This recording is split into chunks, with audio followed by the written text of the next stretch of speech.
Welcome back. Well, the DOJ releasing more than 400 pages of FISA documents. Although heavily redacted, they do reveal that the anti-Trump dossier was not just a major factor, it was source number one in the warrants for surveillance of former Trump campaign advisor Carter Page. Here to react, Fox News contributor and former federal prosecutor Andrew McCarthy. We are really looking forward to hearing your perspective. You have now devoured the documents. What is your takeaway? I'm really embarrassed because I told people for months that this could never, ever happen.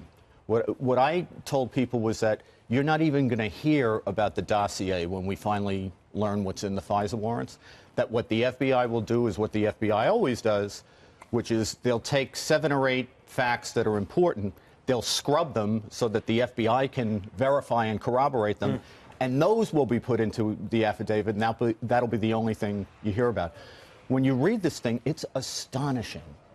They actually, it's as if they took the dossier and slapped whole a cloth district court caption on it and gave it to the judge, which is exactly what I told people would never happen. There's a nugget. We were just in the break. You found a nugget, which I did not, but that's because only you can find this. What have you found? Well, actually, I must say, I mean, this is so bad that they ought to be looking at the judges who signed off on this stuff, not just the people who gave it. And it doesn't take, if you've done this stuff, it doesn't take, this is so bad, it screams out at you. But this says, this is just 3 lines, 3.5 lines. Page 58. You can right, check 53. 53? Sorry. Right. The FBI has reviewed this verified application for accuracy in accordance with its procedures.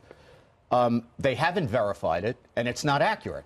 So, you know, the 2 most important things, 3.5 lines, they can't even get that right. Now, that says that, so that our viewers, some of them maybe just waking up, is suggesting that they verified as accurate and factual the dossier, for which we know has so many holes, and that is the source number 1. Right. What they're saying is the assertions we're making to the court, we verified. Now, just to explain how this works, let's say, forget about FISA and intelligence. Let's say it's a drug case, and I want a warrant because I think they're selling or they're making heroin packages in a house, right? So I bring my agent to the judge, and I say, we need a search warrant. And the judge says, fine, what's your probable cause? And I say, Judge, I have this great agent here. Every year he wins Agent of the Year. He is like the best agent. He's got the most awards. The judge will look at me and say, but what's the probable cause? What did the people see, and who are the people who saw it, and why should I believe them? What if you brought media reports? Would they count? Well, I would have to bring media reports if I didn't have anything else, right? Because what they did here was they have this guy Steele who helped them in another case. And they don't have any idea who his sources are. His sources are unidentified. They're Russians.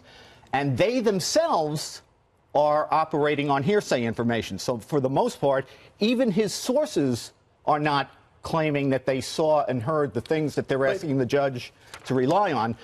But the government isn't even bringing the sources to them. They're bringing Steele. And they're verifying this is accurate. Let me just point out that on the next page, on page 54, we have the signature for verification. I doubt you can see that. We'll try and get it for you. It's page 54, and it says, I declare under penalty of perjury that the foregoing information regarding Carter Page is true and correct, the verification, and it is Supervisory Special Agent FBI. But that is, as you can see, redacted. Do you believe this morning, Andrew, that this agent should be at least behind closed doors interviewed as to why he would verify something that is now known to not be fully and wholly accurate? You know, I'm betting number one, he probably has been interviewed already.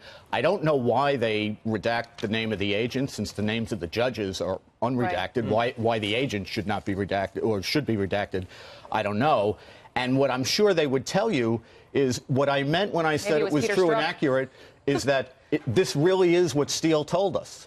But that isn't what you need to. What you need to know is, why should the judge believe what Steele represented his sources? And Andy, you said multiple times it was renewed because of media reports. Well, if you look at it, Pete, you know, they keep going back every 3 months. The warrant looks exactly the same. Now, you pointed out, Griff, that there's all kinds of redacted stuff, so we don't know what more they added. But it looks to me like they just keep bringing back the same stuff, including the Michael Isikoff article. Yeah. We've got to leave it there. We're out of time. I think they'd have new info. Fascinating. Andy McCarthy, thank you for getting up early. All right, more Fox and Friends right after this. Great.